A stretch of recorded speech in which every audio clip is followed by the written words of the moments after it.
मानव शरीर में तत्वों का क्रम, धातुओं का क्रम, और है मानव शरीर में यौगिकों का क्रम। इनका हमने जी के बताइए। हम क्या पूछ रहे हैं? हम पूछ रहे हैं कि मानव शरीर में कौन सा यौगिक ज्यादा है, उससे कम कौन है, उससे कम कौन है, उससे कम कौन है। कल बना, आज बना।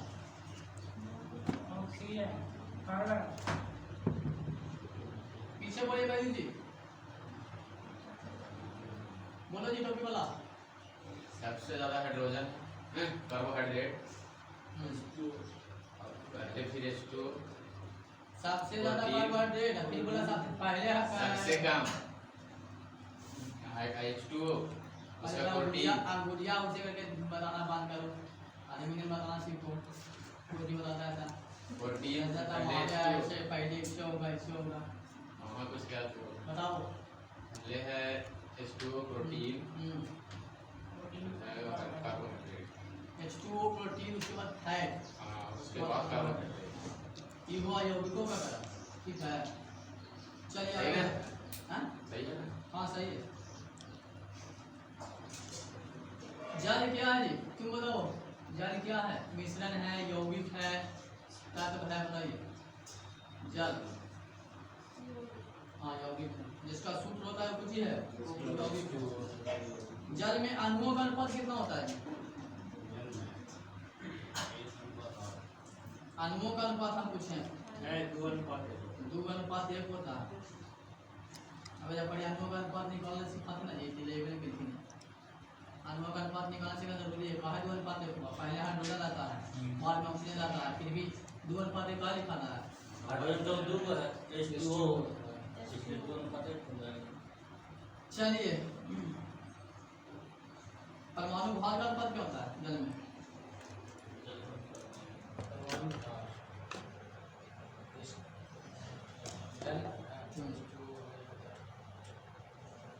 तीन नंबर कैसे होगा? ऑक्सीजन एक हो, ऑक्सीजन का होता है एक, ऑक्सीजन के एक परमाणु भार, हाँ तो ऑक्सीजन के एक परमाणु भार कितना होता है? 16। एक ऑक्सीजन का परमाणु संख्या कितना होता है? 8 परमाणु भार 16। हाइड्रोजन का 2, 8 × 16, 8 अनुपात 1, एक अनुपात। ध्यान रखिएगा, परमाणु जल में अणुओं का अनुपात 2:1 और जल के परमाणु भार का अनुपात 1:8। काट के ना हो रहा है। चलिए, जल में परमाणु की कुल संख्या कितनी होती है? जल में परमाणु की कुल संख्या, तो परमाणु की संख्या हो जाएगा 18। परमाणु पूछे तो हाइड्रोजन के 2 परमाणु H2, ऑक्सीजन के 1 परमाणु, तो 2 है 3। और से कुछ वही ऐसा ही है। परमाणु भार बता दीजिए, आप बता दीजिए। जल में तत्वों की कुल संख्या कितनी होती है? जल में तत्वों की कुल संख्या कितनी होती है? 2। कौन कौन? H और O। हाँ, आप बता दीजिए, जल का क्वथनांक कितना होता है? मतलब जल कितने डिग्री सेल्सियस पर खौलता है? 100 डिग्री सेल्सियस। कितना डिग्री केल्विन पर खौलता है? सेल्सियस में 100 होता है उच्चतम, तो केल्विन में जल कितने डिग्री केल्विन पर खौलेगा बताइए। आगे 4 डिग्री की थोड़ी ना लाकर भाई जी क्वथनांक में समझते हो? क्वथनांक मतलब खौलना, खौलना सीख लो। खौलेगा तो कोई भी बात समझ ले, चाहे लोहा ने कहा है वो भी खोलेगा तब बात नहीं करवे करे। अब बोलिए, जल कितने डिग्री केल्विन? 323 केल्विन। हाँ ठीक। आप बताइए बैजू जी, जल कितने डिग्री फ़ारेनहाइट पर खौलेगा? जल कितने डिग्री फ़ारेनहाइट पर खौलेगा? 100 डिग्री। हिसाब में 100 डिग्री। अब बोलिए।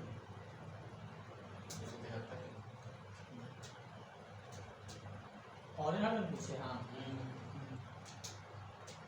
212 बताते ही नंबर आज नाव चले कर रहा है, तब वैसे तो खुद हम चर्चा कर देंगे। चलिए आगे बताइएगा। आप ही का जल का हिमांक बिंदु कितना होता है? जल का हिमांक बिंदु, हिमांक में समझते हैं?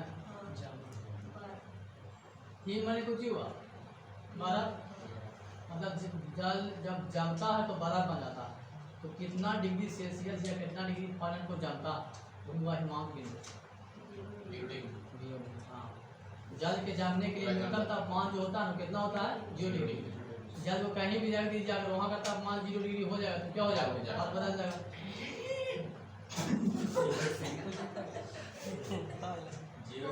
सुना? दिन भर चारा खाया भगवान तो ही ना होगा। डॉक्टर फिर भी बस ना करा भैया। कुछ विद्वान निकल गया। नहीं होगा। यहाँ पीछा का ऑपरेशन ना करेगा, सीधे काम हो जाएगा। निकलेगा तो जी। जीरो पॉजिटिव में मैंने नेगेटिव में बनाया था ना पर देखिए 0 डिग्री है ना, जल का बाष्प का क्वथनांक बिंदु भी है, जल का हिमांक बिंदु होगा 0 डिग्री और बर्फ का गलनांक बिंदु होगा 0 डिग्री। क्योंकि फ्रिज को अगर बंद कर दीजिएगा तो 0 डिग्री हो जाएगा तो क्या हो जाएगा, जम जाएगा। और फ्रिज को खोल दीजिएगा और थोड़ा सा उसमें हवा लगेगा तो 0 डिग्री पर कुछ पिघलना शुरू हो जाएगा। इसलिए दोनों बिंदु वही होता है। फिर ये जब चालू रहेगा तब ना, पॉजिटिव से देंगे। फिर ये चालू रहेगा उसके बाद बंद रहेगा तब ना बर्फ बनेगा। हाँ हाँ नहीं जैसे डोनेट हम करेंगे, जैसे ऑप्शन में रहेगा वो पॉजिटिव रहेगा नेगेटिव रहेगा, ऐसे तो डोनेट हम जीरो माइनस को गलनांक के लिए 0 प्लस हो जाएगा, हिमांक के लिए 0 माइनस। ठीक है, चलिए आगे बताइए। जल का हिमांक बिंदु केल्विन में कितना होता है? हाँ, जल का हिमांक बिंदु केल्विन में कितना होता है? 273। जल का हिमांक बिंदु फारेनहाइट में कितना होता है जी? फारेनहाइट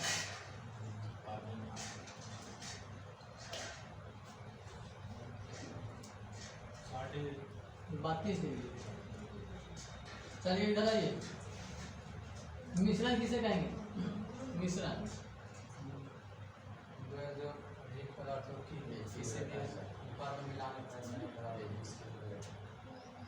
यौगिक का मिश्रण में अंतर डिफेक्ट पता है? यौगिक है कोई तो निश्चित हो गया, निश्चित मात्रा नहीं, खाली नहीं होता। यौगिक में 2 तत्व मिलता है और मिश्रण में 2 पदार्थ मिलता है। अंतर समझ रहे हैं? उसमें तत्व मिलेगा, इसमें कोई पदार्थ मिलेगा। इसे मिट्टी में चावल मिला दिए, तत्व दोनों। मिट्टी में चावल मिला दिए, कुछ ही हुआ है, दोनों पदार्थ ना है जी, तत्व तो नहीं है। लेकिन यौगिक में मिट्टी और चावल नहीं, उसको यौगिक नहीं बोलेंगे, कुछ रहेगा, 2 तत्व रहेगा। 2 तत्व के निश्चित अनुपात में मिलाएंगे तो क्या बनेगा, यौगिक बनेगा। लेकिन मिश्रण में क्या है कि कोई भी 2 पदार्थ को मतलब किसी भी अनुपात में मिला देंगे तो क्या बन जाएगा, मिश्रण बन जाएगा। खाली ये मत याद रखिए कि निश्चित अनुपात और अनिश्चित अनुपात, मिल कुछ ही कुछ रहा। एक में कोई पदार्थ मिल रहा है, एक में तत्व मिल रहा है। नहीं, भूलता हो तो फिर बिलियन हो जाएगा। बिलियन एक प्रकार का मिश्रण हो सकता है, बिलियन मिश्रण बोल सकते हैं। समांगी विसमांगी अलग अलग है। जो राजा भूलेगा जो सब समांगी हो जाएगा, जो काम भूलेगा जो समांगी हो जाएगा। इसका पीतल बनाना है तो पीतल हम कोई भी 2 पदार्थ मिला कर ना बना सकते हैं। ऐसा तो ना है कि मिट्टी लेंगे बाउल लेंगे तो पीतल बन जाएगा, नहीं बनेगा। जब भी लेना पड़ेगा तो तांबा और जैसा लेना पड़ेगा। और तांबा जैसा कुछ है तत्व है कि नहीं है? ऐसे बोल सकते हैं कि मैंने अवैध सारणी में मौजूद किसी भी तत्व को निश्चित अनुपात में मिला देने से जो पदार्थ बनेगा, जो नया तत्व बनेगा, उसको क्या बोलेंगे, यौगिक बोलेंगे। और ऐसे बोल सकते हैं मिश्रण के बारे में कि ब्रह्मांड में कोई भी पदार्थ को 2 को अनिश्चित अनुपात में मिला देने से जो नया पदार्थ बनेगा उसको क्या बोलेंगे, मिश्रण बोलेंगे, है कि नहीं? चलिए आगे बताइए। यौगिक की संरचना तय होती है कि नहीं होती है? मतलब यौगिक की संरचना होती है कि नहीं होती है? उसका आकार निश्चित होता है, निश्चित होता है?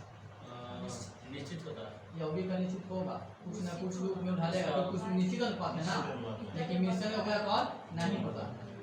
चलिए आगे बताइए। नाइक्रोम किसका किसका मिश्रण है? सूरज, नाइक्रोम किसका किसका मिश्रण है? इसमें दिया ना है, कल पूछ दिया ना तो ना पता है। नाइक्रोम में क्या अच्छा है? 4 अच्छा है। ना से निकेल, ए से आयरन, O से क्रोमियम, आयन से मैग्नीज, तो चारों अपने अच्छा से मिलकर बना नाइक्रोम, इसीलिए उसको नाम धर दिया गया नाइक्रोम। चलिए आगे बताइए। मिश्रण कितने प्रकार के होते हैं? मिश्रण कितने प्रकार के होते हैं? 2 प्रकार के समांगी मिश्रण। चलिए, समांगी मिश्रण किसे कहते हैं जी?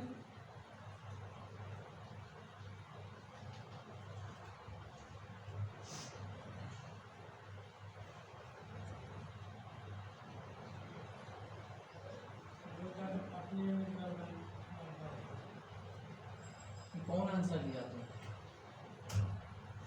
आंसर तो बढ़िया से दो, इसमें तो पढ़ना तो पहले ही दिया, सुनो मैं पढ़ना मिश्रण बिलियन बनाना।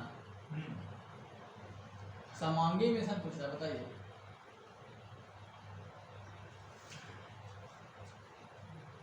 पीछे बैठिए जी, हाँ बोलिए।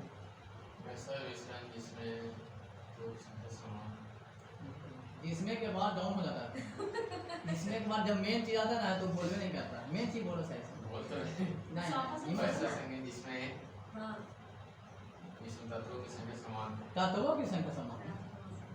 ऐसी उनकी संख्या समान हो इसमें नहीं, हाँ बोलिए। ऐसे में इसमें इस मामले में नहीं हो, उसमें समान तत्वों की संख्या समान है ना बोले। इस जब तक दो को तत्व नहीं मिलेगा मिश्रण कैसे बनेगा, है कि नहीं? दो तत्व मिलाओगे ना तो दो बड़ा तत्व की संख्या समान रहेगा, समान तो रहेगा नहीं, कोई भी अनुपात में रहेगा तो बुझिए असमान रहेगा, समान तो रहेगा नहीं रहेगा। बोलिए।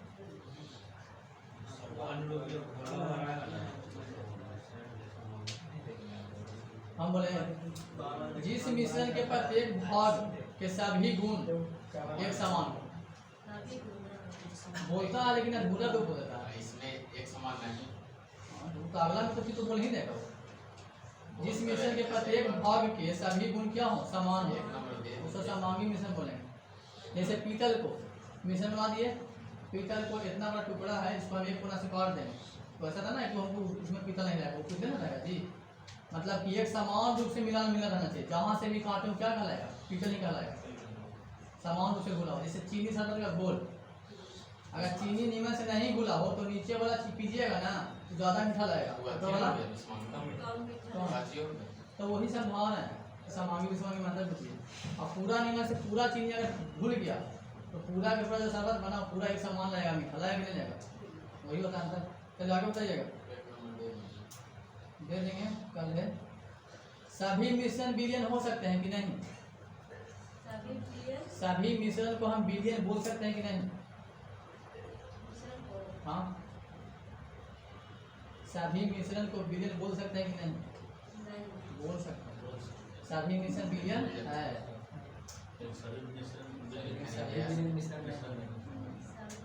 चलिए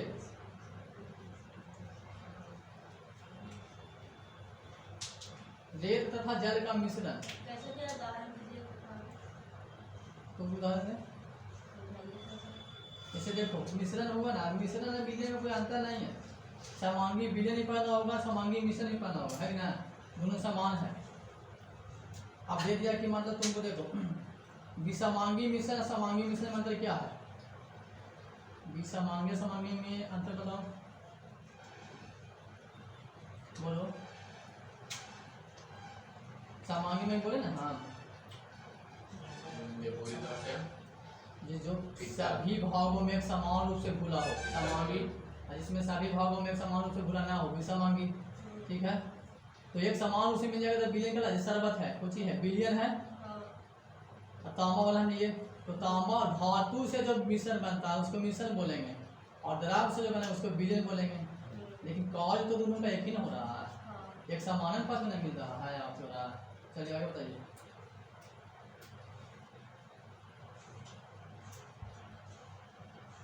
चलिए आगे बताइए। तुम वायु का कोई सूत्र होता है कि नहीं, वायु का, वायु हवा इनका है, तो वायु का सूत्र होता है कि नहीं होता? चलिए अब आ गया द्रवाकरण, मिश्रण पृथक्करण की विधि, हमारे मिश्रण को हम कौन कौन विधि से अलग करते हैं ना वो पढ़ना। द्रवाकरण या बोलते हैं क्रिस्टलाइजेशन, क्रिस्टलाइजेशन द्रवाकरण। तो द्रवाकरण किसे कहेंगे?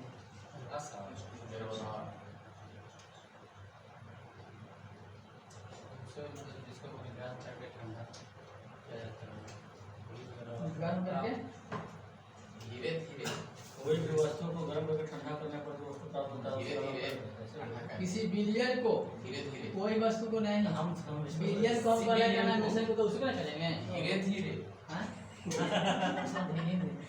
करके किसी विलयन को धीरे धीरे ठंडा करके, उसके बाद पानी याद है उसके बाद बोलो रत्नी खा जाता धीरे धीरे। किसी विलयन को धीरे धीरे ठंडा करके ठोस अवस्था में बदलने की प्रक्रिया क्या बोलते हैं? लाभाकरण। इसे सुनते होंगे बहुत में कि गन्ना पेरा रहा है तो दवा बन रहा है, गन्ना पेरा रहा तो क्या बन रहा है? रवा। दवा मतलब वहाँ कहने का मतलब मीठा हो गया, तो उसको गर्म पेला के बाद ठंडा ही ना कहता है मीठा बनता है, वो भी दवा कारण हो गया। कौन है मतलब कुछ बोलते हैं पदार्थ तो कौन खाना का जल दुनिया में तो बात हो, जैसे चीनी को घोल दो पानी में, उसको बाद ठंडा कर दो, बतासा बन गया, कुछ हो गया, रवा बन गया। चाशनी को चाहिए, चाशनी को ठंडा करने के बाद कुछ हो जाता है, पूरा पूरा चीनी में बदल जाता है ना जी, लाभा कैन हो गया। लाभा कैन मतलब किसी भी विलयन को ठंडा करके ठोस अवस्था में लाना, लाभा कैन कर लगेगा। ये शरबत से तुमको अलग करना चीनी, तो क्या करोगे? गर्म करने के बाद ठंडा कर दोगे। दूध से मक्खन, दूध से क्या निकालते हैं? मावा निकालते हैं, तो क्या है? लाभा कैन है। मतलब दराग रूप से किसी विलयन को ठोस अवस्था में क्या कहलाएगा? लाभा कैन कहलाएगा। और जो पदार्थ निकलेगा उसको क्या बोलेंगे? रवा बोलेंगे। चलिए आगे बताइए।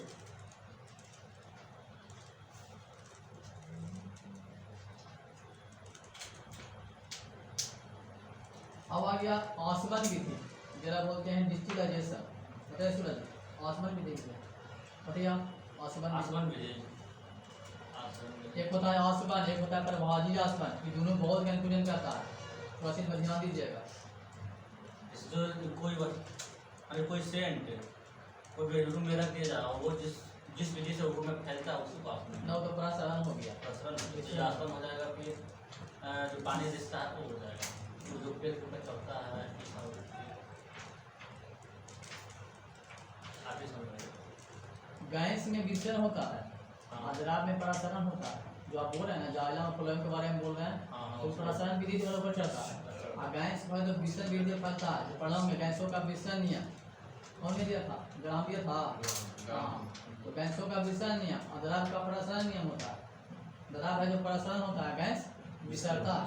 हालांकि अंतर दोनों में ये होता है, एक चढ़ेगा ऊर्ध्वाधर रूप में, एक चढ़ेगा क्षैतिज रूप में। चलिए आगे बताइए। आसमान बताइए था, आसमान बताइए ना, आसमान नहीं बात जैसे बताइए।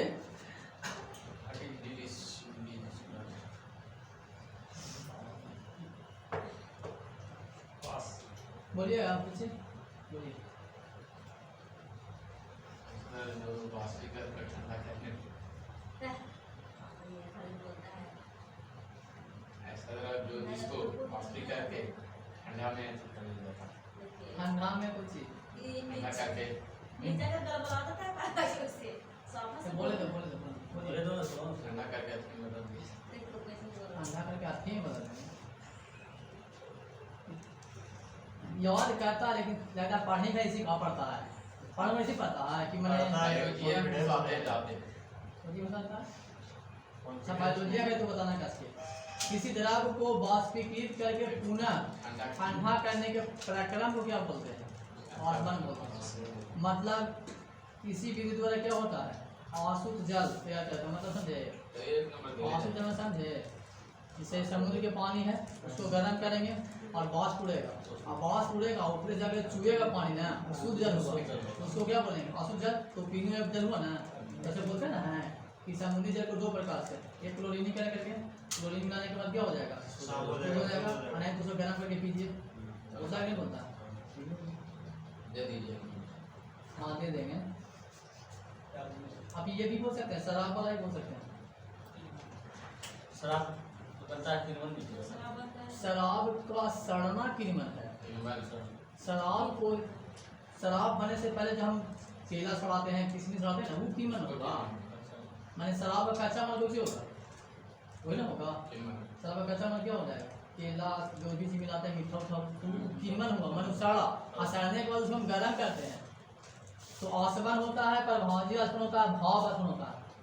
तो अल्कोहल में अगर ऐसे पूछ दे तो आप आसमान बोल सकते हैं, लेकिन ओकरा में अगर है कि भाव आसमान, तो भाव आसमान होगा, क्योंकि भाव से उड़ता है और वो कुछ होता है, नली के द्वारा छूटा है बाहर, तब ना होता है। भाव से हो जाए वो करते हैं, जोड़ करने के बाद एक घूम से बनता है, कुछ साफ बनता है। चलिए आगे बताइए। वही भाप का जो वो निकलता है वही शराब है। हाँ भाप कितनी मतलब ठंडा होकर टकराता है ऊपर में काट पर, और उसके बाद इस समय जो मतलब इसमें हाँ भाप रखो ना भाप पर पूरा पानी पानी हो जाएगा। पानी पानी होने के बाद जब मात्रा बढ़ जाएगा तो कुछ चूल्हा शुरू हो जाएगा। चलिए अब आ गया प्रभाजी बाष्पन, फ्रैक्शनल डिस्टिलाइजेशन, बताइए। बोलिए आपने कहा यहाँ होता का ना कि जे दोनों जो रहता है ना दोनों पदार्थ जिसको अलग किया जाता है वो दोनों के अंतर बहुत कम होता है। किस चीज का आंसर क्या होता है, मेन चीज नहीं बोल पाते, मेन चीज यही दिख रहा है। जो चीज से आंसर निकले ना वो कोई नहीं बोल पाता, इसलिए हमको बोलना पड़ता है। सही समझा है। नहीं ना दिख रहा तो बोलिएगा। पेट्रोलियम को अलग करते हैं तो प्रभाजी आसमान भी कहते हैं, वो तो एग्जाम्पल बता रहे हैं। प्रभाजी आसमान कहते हैं किसको नहीं बताइए। संगठन को जो काम जैसे हम बतावे एक परत नली में जिस मात्रा सही तो पहले उसाला में पहुंच गया तो वो तो फिर वही हम बताते हैं बताइए ना।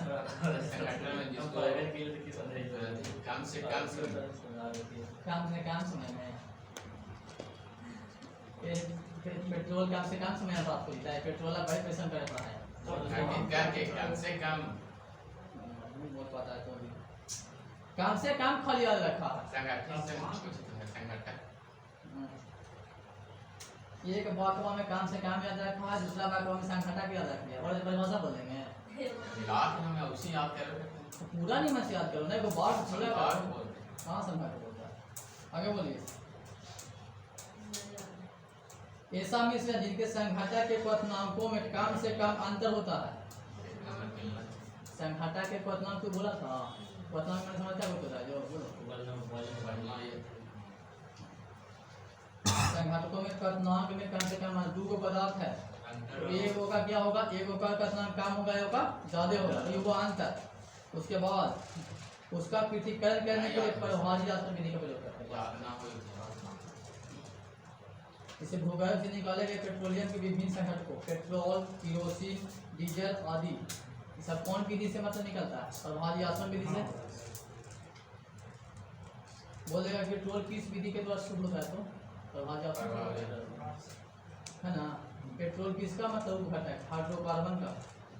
किसका हाइड्रोकार्बन। पेट्रोल का कच्चा माल कौन है, हाइड्रोकार्बन है। मतलब पेट्रोल जब निकलता है ना पृथ्वी में, जब 20 में निकलता है हाइड्रोकार्बन के रूप में, उसको प्रभाजी आसवन के द्वारा शुद्ध करते हैं, क्या बनता है पेट्रोल। अब आ गया भाप आसवन।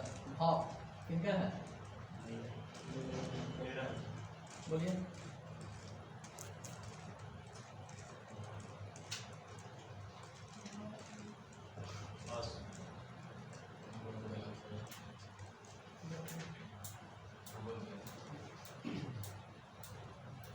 बोलिए पीछे।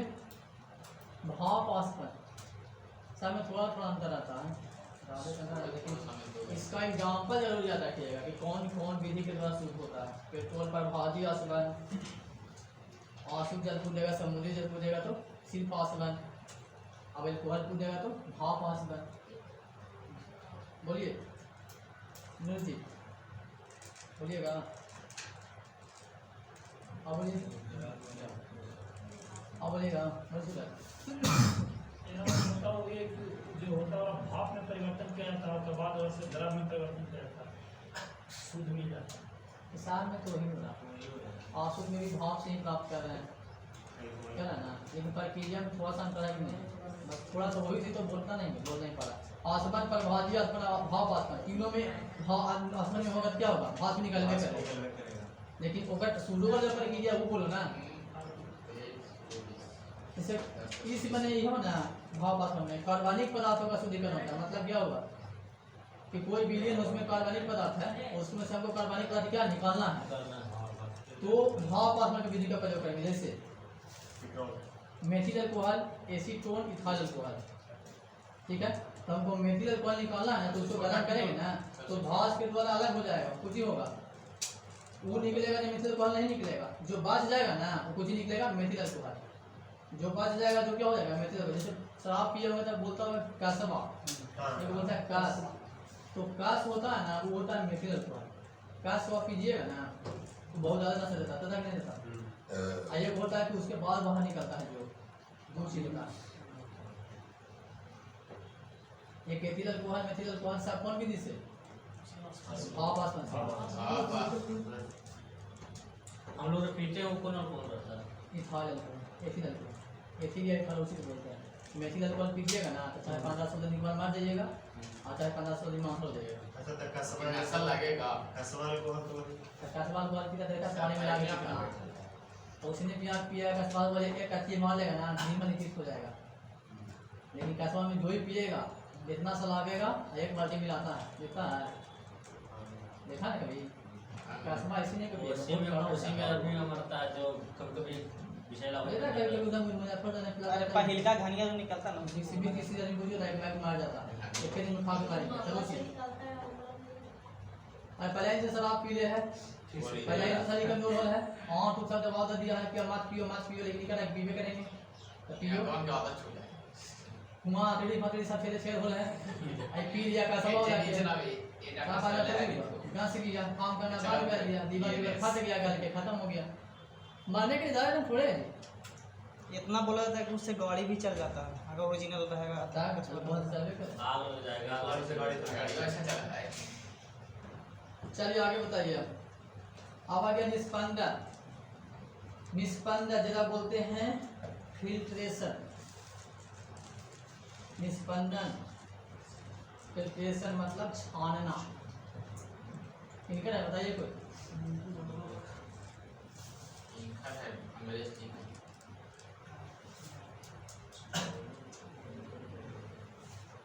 बोलिए निस्पंदन। अंग्रेज की।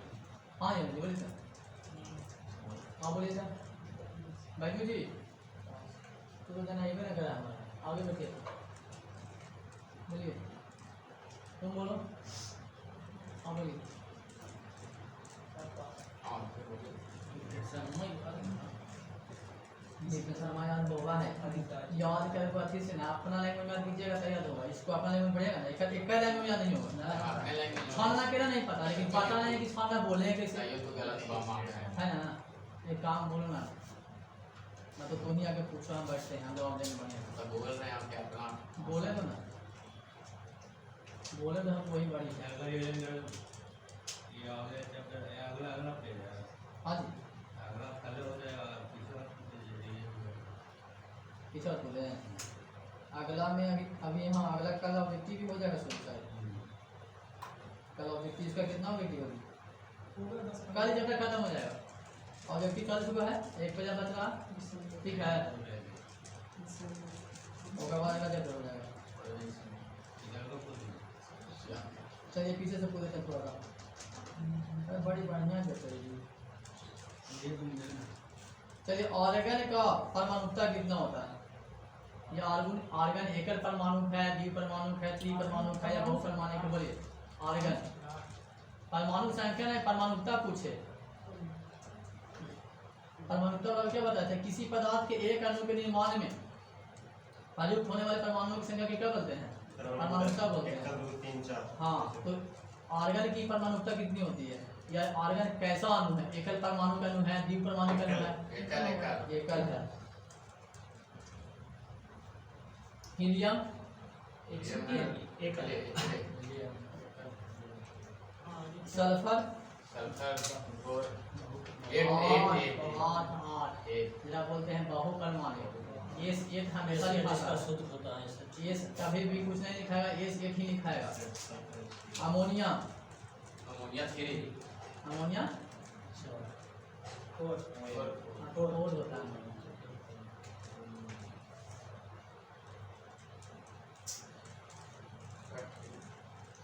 अच्छा एक मिनट, ये जो बोल रहा ऑर्गन में एक होता है, हीलियम में एक होता है, आयरन में एक होता है, कैसे निकलता है? परमाणु संख्या है ऑर्गन की परमाणु संख्या एक है, परमाणु संख्या इनकटी कहने पर ऑर्गन के परमाणुता एक है, कैसे कर सकते हो बताओ हमको? क्योंकि जवाब तो सब कुछ के तुम्हारे पास है, लेकिन बताओ हमको। क्योंकि वो एकल बॉन्ड बनाता है। रातों रात तो समझ लियो। जैसे ऑर्गन ए आर के साथ कुछ लिखते हैं हाँ, अगर ऑर्गन लिखेंगे तो हम कुछ लिखते हैं और ये लिखते हैं, क्लोरीन लिखते हैं तो कुछ लिखते हैं, Cl2 लिखते हैं। इसलिए कितना है उसमें क्या परमाणु है? 2 परमाणु। लिखते हैं क्या लिखते हैं एच ई लिखते हैं कुछ लिखते हैं एच ई लिखते हैं पीरियड लिखता था एच ई लिखते हैं ना जी ये वो हो गया ना सल्फर में कुछ लिखा था एस एच लिखा था इसलिए H2O में क्या परमाणु होगा H2O की परमाणुता कितना होगा 3 क्योंकि हाइड्रोजन 2 ऑक्सीजन 1 समझ में आ कुछ किनारा है परमाणु की संख्या बताइए। अब हाइड्रोजन में पूछेगा तो हाइड्रोजन क्या होता है H2 लिखा था जी दुगुना होगा हाइड्रोजन में H2 लिखा था हाइड्रोजन नाइट्रोजन में क्या होगा दो को N2 लिखा था समझ में लोग प्रॉब्लम नहीं रहता है परमाणुता समझ में ना आप बोल देगा कोई भी तरफ निकाल सकते हैं ना जी यहूदी की भी निकाल सकते हैं और जो परमाणु रहेगा वो भी उसका आंसर होगा इसी एक को बोला जाएगा तो क्या बोलेंगे एक परमाणु दो होता द्विपरमाणु तीन का त्रिपरमाणु चार हो जाता बहुपरमाणु बोल देंगे और ऐसे हम खाली लिस्ट दे दें लेकिन सीख गया कि कैसे निकालना है तो ज़्यादा फायदा किया ना। चलिए थोड़ा सा आ जाइए चीनी या नमक का पानी का मिश्रण कैसा मिश्रण है जी माने कैसा मिश्रण माने कैसा परिवर्तन है भौतिक है कि रासायनिक चीनी या पानी भौतिक परिवर्तन मक्खन का खट्टा होना खाना का खट्टा होना सोडियम को पानी में डालना सोडियम को पानी में डालना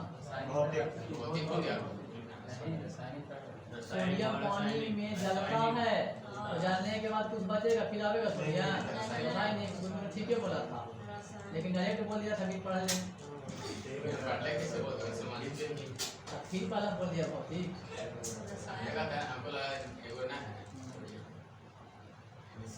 पापा का नाम मत चेंज करना जो पूछेगा क्या दिक्कत हो जाएगा यही तरह पानी माले पूछ दिया कि बाबा का नाम पूछिए तो चाचा का नाम बता दे ना ना ना पापा का नाम हो चलिए आगे बढ़े फास्फोरस को कैसे तेल में डालना कैसा पड़ता है रासायनिक होगा सोडियम पानी में जलता है फास्फोरस कैसे तेल में जलता है हो गया समझाएंगे ना समझाएंगे करते हैं लेकिन सामने दिया जाएगा था ना पदार्थों का किण्वन होना कैसा परिवर्तन है रासायनिक किण्वन में क्या होता है लोहे का चुंबकीयकरण कलन कहते भौतिक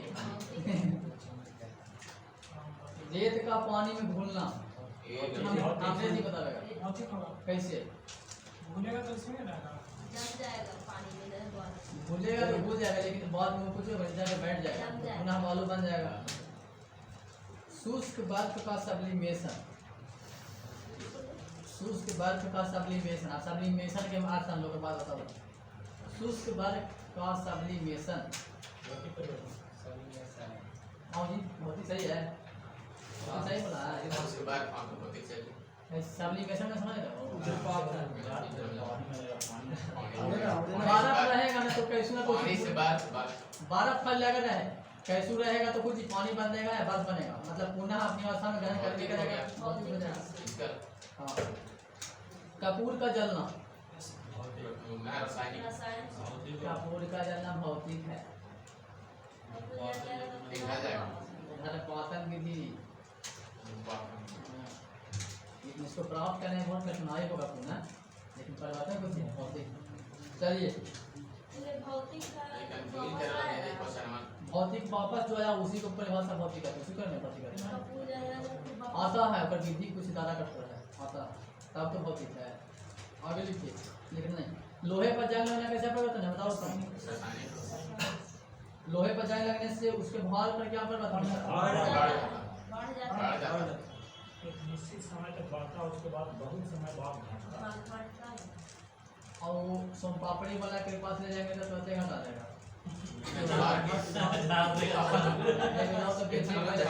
इतना इतना झाड़ेगा कि हथौड़िया से मारना के साथ था बाद लेगा आप जब बेचे जाता है वो चालाकी से बेचा जाता है कि इसको झाड़े नहीं छड़वा इतना नहीं ले जाता दोगुना मोटा हो जाता है अगर झाड़ देता है तो अगर दोगुना पतला हो जाता है आदमी ले जाता है जैसे कि झाड़ बिना झाड़ दे तोल दे वजन लेकिन वो क्या करेगा कि हाथ परे से मारो एक हम नहीं देगा, जो एकदम सॉलिड बचता है ना वो फिर ले जाएगा। आगे बताइए।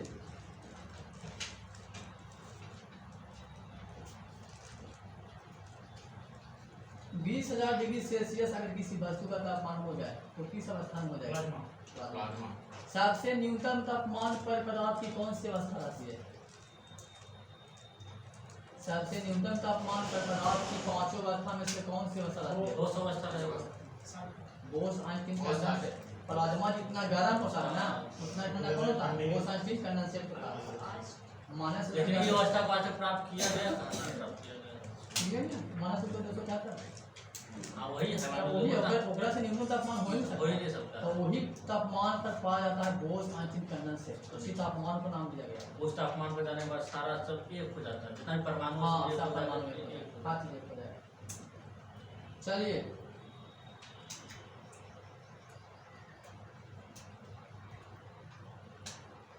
सबसे ज्यादा घनत्व किसका होता है? ठोस द्रव गैस में ठोस का सबसे कम। गैस। सबसे ज्यादा अंतरात्मिक आकर्षण बल किसमें पाया जाएगा? ठोस ना गैस में, गैस रासायनिक में, में, ठोस में। में। ठोस में आकर्षण बल पूछे ना, अंतरात्मिक स्थान ना पूछे। हमें वैसा पता जिसमें अंतरात्मिक आकर्षण बल कम हो, तब गैस। उसमें गैस। अंतरात्मिक आकर्षण बल पर क्या प्रभाव पड़ेगा? घटेगा कि बढ़ेगा? वैसा पदार्थ जिसके अणुओं के बीच अंतरात्मिक आकर्षण स्थान कम हो तो उसके बीच लगने वाले अंतरात्मिक आकर्षण बल पर क्या प्रभाव बढ़ पड़ेगा? जाएगा। बढ़ेगा। बढ़ेगा। दूरी कम तो बल मजबूत, दूरी ज्यादा तो बल। कमजोर। चलिए और खत्म हो गया। काली चैप्टर खत्म हो जाएगा तो कॉल करिएगा। सब